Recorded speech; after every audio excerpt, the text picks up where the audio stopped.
आइए जानते हैं बिहार की हर जिला हर क्षेत्र की फटाफट 50 बड़ी खबरों को केवल 20 मिनट में। साथ ही आज इस वीडियो में हम लोग जानेंगे कि सरकार ने कौन कौन सी बड़ी घोषणा की है और साथ ही नीतीश सरकार ने करोड़ों की योजनाओं का शिलान्यास किया और सभी चीजें कब से सस्ता मिलने लगेगी और महिलाओं को 2 लाख रुपए कब से मिलने लगेगा और मजदूरों को 9,000 रुपए कब से खाते में आएंगे। सब कुछ आज इस वीडियो के माध्यम से जानेंगे। तो वीडियो को लाइक करके चैनल को सब्सक्राइब जरूर कर दे और कमेंट में अपने जिला अपने शहर का नाम जरूर बताएं। नीतीश कुमार ने चुनाव से पहले वादा किया था कि हमारी सरकार बनने के बाद सभी मजदूर के खाते में 5,000 रुपए महीना भेजा जाएगा। अब नीतीश कुमार चुनाव जीत चुका है। उन्होंने घोषणा कर दिया है कि आज शाम को सभी लेबर कार्ड धारी के खाते में 5,000 रुपए भेजा जाएगा। इससे पहले सभी लेबर कार्ड धारी अपने अपने खाते को आधार लिंक करवा लें। नीतीश कुमार ने जीविका दीदी से जो 2 लाख रुपए महिला रोजगार योजना के तहत बिजनेस करने के लिए देने का वादा किया था, उसकी 50,000 रुपए की पहली किस्त 25 दिसंबर को सभी जीविका दीदी के खाते में भेजा जाएगा। इससे पहले जितने भी जीविका दीदी है सभी अपने खाते को फटाफट से आधार लिंक करवा लें। यह पैसा टोटल 4 किस्तों में दिया जाएगा। हो सकता है इसमें आधा पैसा बाद में माफ किया जाएगा।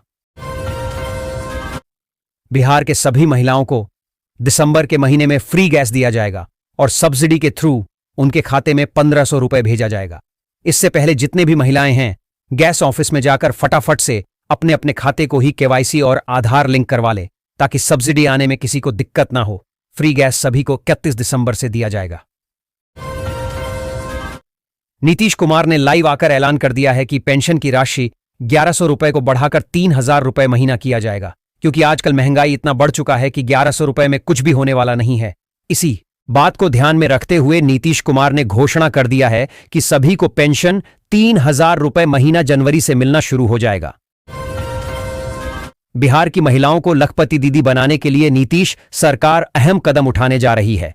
महिला रोजगार योजना के तहत 10-10 हजार पाने वाली जीविका दीदियों का सर्वे कराया जाएगा और सालाना 60,000 रुपए आय वाली महिलाओं को चिन्हित कर उन्हें आर्थिक मदद और ट्रेनिंग दी जाएगी।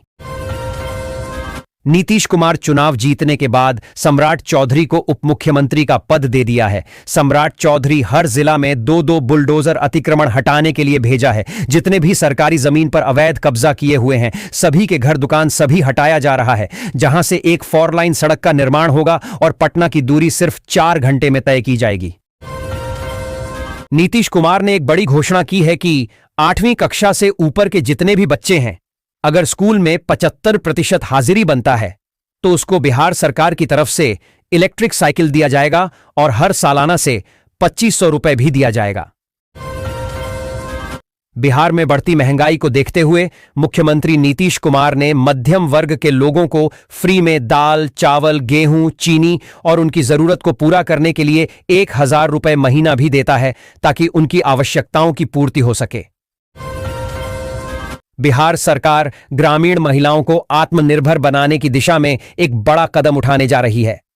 राज्य के ग्रामीण विकास मंत्री श्रवण कुमार ने ऐलान किया है कि बिहार की सभी पंचायतों में जीविका दीदियों के लिए जीविका बैंक खोले जाएंगे। इसके जरिए स्वयं सहायता समूह से जुड़ी महिलाएं स्वरोजगार को आगे बढ़ाने के लिए आसानी से आरण ले सकेंगी। सहारा इंडिया में जिस व्यक्ति का पैसा फंसा हुआ है उन सभी को रिफंड मिलना शुरू हो गया है। किसी को 10,000 रुपए दिया जाता है तो किसी व्यक्ति को 20,000 रुपए है, किसी को 50,000 रुपए। जिस व्यक्ति का जितना पैसा फंसा हुआ है उन सभी को उनका पैसा वापस कर दिया जाएगा। किसी व्यक्ति का सहारा इंडिया में पैसा नहीं फंसेगा।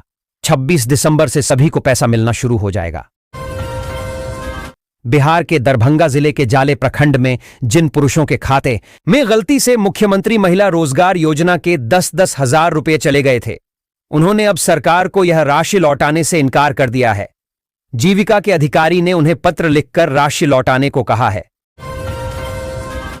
पीएम आवास योजना के तहत सभी गरीबों को घर बनाने के लिए 3,50,000 रुपए दिया जाएगा। प्रधानमंत्री नरेंद्र मोदी ने ऐलान कर दिया है कि किसी भी व्यक्ति का घर कच्चा नहीं रहेगा, हर व्यक्ति का घर पक्का होगा। पीएम आवास योजना का फॉर्म भरने के लिए आप लोगों को आपके जितने डॉक्यूमेंट है सब ले जाकर अपने गांव के मुखिया के पास जाकर जमा कर दें। ठीक उसके 1 महीने बाद आप लोगों के घर पास हो जाएगा। जनधन योजना के तहत बिहार के सभी गरीबों को नीतीश कुमार की तरफ से 5 लाख रुपए तक का लोन मिलेगा।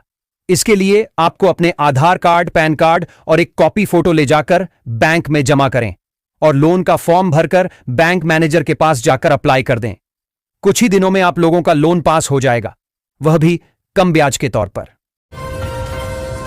आपकी बेटी हमारी बेटी इस योजना के तहत बेटी को 21,000 रुपए सालाना दिया जाता है और उनकी जन्म से लेकर हर खर्च पढ़ाई लिखाई तक बिहार सरकार उठाती है। और जो भी व्यक्ति कन्या उत्थान का फॉर्म भरकर अब भी से रखता है, उसकी बेटी जब 18 वर्ष की हो जाएगी तब शादी के वक्त 3 लाख रुपए की सहायता बिहार सरकार खुद करेंगी। किसान सम्मान निधि योजना के लाभार्थियों के लिए किसान आईडी रजिस्ट्रेशन महत्वपूर्ण है। रजिस्ट्रेशन न कराने पर किसान सम्मान निधि से नाम कट सकता है। बिहार के किसानों को सलाह दी जाती है कि वे जल्द से जल्द रजिस्ट्रेशन करा लें ताकि उन्हें योजना का लाभ मिलता रहे और वे वंचित न रहें। इस बार किसानों को किसान सम्मान निधि योजना की 22वीं किस्त का 4,000 रुपए जनवरी के महीने में ही आएगा, क्योंकि इस बार बाढ़ के कारण किसान को काफी नुकसान हुआ था। उसी के मुआवजा के तौर पर प्रधानमंत्री नरेंद्र मोदी ने जनवरी के महीने में ही 4,000 रुपए सभी किसान भाइयों को देने का वादा किया है। बिहार की जनता के लिए राहत की बड़ी खबर आई है। नीतीश सरकार ने बिजली उपभोक्ताओं के लिए एक शानदार योजना शुरू की है, जिससे पुराने बकाया बिजली बिलों से छुटकारा मिल सकेगा। इस योजना के तहत पूरा ब्याज माफ किया जाएगा और साथ ही कुल बकाया पर 25% तक की छूट भी दी जाएगी। यानी जिन परिवारों पर पुराने बिजली बिल का बोझ बढ़ गया है, अब उन्हें चैन की सांस मिल सकती है। उप मुख्यमंत्री ने कहा कि सीएम नीतीश कुमार के नेतृत्व में अब बिहार के सभी 28 जिलों में मेडिकल कॉलेज खोलने का निर्णय लिया गया है। 3 वर्षों में सभी जिले में मेडिकल कॉलेज होंगे। डिप्टी सीएम ने कहा कि यह बदलता हुआ बिहार है। फ्री सिलाई मशीन योजना के तहत बिहार के सभी महिलाओं को 15,000 रुपए दिया जाता है ताकि वह मशीन खरीदकर रोड साइड में कहीं भी दुकान करता है, अपना पेट चला सके और अपने परिवार को भी चालक, क्योंकि आजकल के महंगाई के दौर में इतना बढ़ गया है कि महिलाओं के हाथ में कुछ न कुछ रोजगार होना बहुत ही जरूरी है। किसी को देखते हुए नीतीश कुमार ने घोषणा की है कि सभी बिहार के महिलाओं को फ्री सिलाई मशीन के तहत 15,000 रुपए दिया जाए। मुंगेर जिला नियोजन कार्यालय बेरोजगार युवाओं के लिए एक सुनहरा अवसर लेकर आया है। जिले में 1150 पदों पर भर्ती के लिए जॉब कैंप का आयोजन किया जा रहा है। यह कैंप धरहरा, जमालपुर, मुंगेर और बरियारपुर प्रखंडों में आयोजित होगा। विभिन्न कंपनियों में CNC operator, assembly, quality control, AC component, maintenance और गियर्स मैन्युफैक्चरिंग जैसे पदों पर भर्ती की जाएगी। बिहार के सीवान जिले का लखवा ग्राम पंचायत देश का पहला ऐसा गांव है जहां मोबाइल ऐप के माध्यम से घर घर से कचरा खरीदा जा रहा है। कबाड़ मंडी ऐप पर कचरे का विवरण दर्ज होता है और एजेंसी घर पहुंचकर कचरा खरीदती है। लोहिया स्वच्छ बिहार अभियान के तहत यह पहल ग्रामीण स्वच्छता और आत्मनिर्भरता का उदाहरण है। कचरे से उपयोगी उत्पाद बनाकर रोजगार भी पैदा हो रहा है। बांका शहर के गांधी चौक पर जल्द ही ट्रैफिक सिग्नल लगेगा, जिससे यातायात व्यवस्था सुधरेगी। मुख्यमंत्री शहरी विकास योजना के तहत 1.12 करोड़ की लागत से यह काम होगा। नए साल में सिग्नल लाइट लगने से शहर में वाहनों और भीड़ को नियंत्रित करने में मदद मिलेगी, जिससे जाम से मुक्ति मिलेगी। सूबे ठंड और शीतलहर के कारण सामान्य जीवन प्रभावित होने लगा है। इसको लेकर मौसम विभाग की ओर से ऑरेंज अलर्ट जारी किया गया है। इस बीच सारण जिले में 10वीं कक्षा तक की पढ़ाई 21 दिसंबर तक बंद कर दी गई है। वहां के डीएम के आदेश के बाद अब सभी मुजफ्फरपुर में स्कूलों में कक्षा संचालन की स्थिति के बारे में जानना चाह रहे हैं। आयुष्मान भारत योजना का दायरा बढ़ाया गया है, जिसमें अब लिवर फेल्योर और लिवर कैंसर जैसी गंभीर बीमारियों का इलाज भी शामिल होगा। इस विस्तार से योजना के अंतर्गत आने वाले मरीजों को अब लीवर से संबंधित बीमारियों के इलाज में भी आर्थिक सहायता मिलेगी, जिससे बिहार के पटना जैसे शहरों में मरीजों को बेहतर स्वास्थ्य सुविधाएं उपलब्ध हो सकेंगी। बिहार में सरकारी जमीन पर अवैध कब्जे को लेकर सरकार सख्त हो गई है। मुख्य सचिव ने सभी आयुक्त, डीएम, एसडीओ और सीओ को पत्र लिखकर भूमाफिया व भ्रष्ट अधिकारियों पर कार्रवाई करने और सरकारी जमीन की खरीद बिक्री पर तत्काल रोक लगाने का निर्देश दिया है। सरकार ने सरकारी भूमि का लैंड सृजित करने संबंधी निर्णय लिया है, जो औद्योगिकरण के लिए महत्वपूर्ण है। गुनगुने पानी का सेवन स्वास्थ्य के लिए बहुत फायदेमंद होता है। यह हृदयाघात और ब्रेन स्ट्रोक जैसी गंभीर बीमारियों से बचाव में मदद करता है। नियमित रूप से गुनगुना पानी पीने से हृदय स्वस्थ रहता है और मस्तिष्क को भी पर्याप्त रक्त मिलता है, जिससे स्ट्रोक का खतरा कम होता है। यह एक सरल और प्रभावी उपाय है जो बिहार के लोगों के लिए विशेष रूप से उपयोगी हो सकता है। बिहार सरकार पटना में विधायक और अफसरों की सुविधा के लिए तरकारी आउटलेट खोलेगी। इस आउटलेट का उद्देश्य विधायकों और सरकारी अधिकारियों को ताजी सब्जियां आसानी से उपलब्ध कराना है। यह कदम उनके जीवन को सरल बनाने और उन्हें बेहतर सेवाएं प्रदान करने की दिशा में उठाया गया है। बिहार में खगड़िया और पूर्णिया के बीच 143 किलोमीटर लंबा फोरलेन बनाया जाएगा।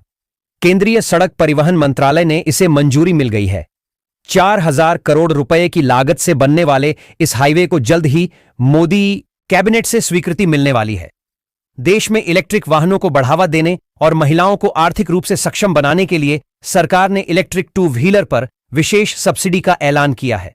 महिलाएं अब ई स्कूटर या इलेक्ट्रिक बाइक अपने नाम पर खरीदते समय सीधे 46,000 रुपए की सब्सिडी का लाभ ले सकती हैं।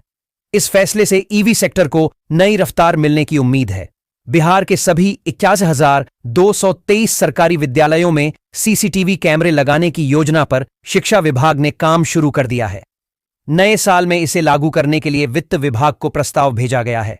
पहले उच्च माध्यमिक विद्यालयों में सफलता के बाद अब 8वीं से 11वीं तक की कक्षाओं में कैमरे लगाए जाएंगे। अररिया के सिकटी में पैक्स चुनाव की प्रक्रिया तेज हो गई है। बिहार राज्य निर्वाचन प्राधिकार ने मतदाता सूची की तैयारी के लिए दिशा निर्देश जारी किए हैं।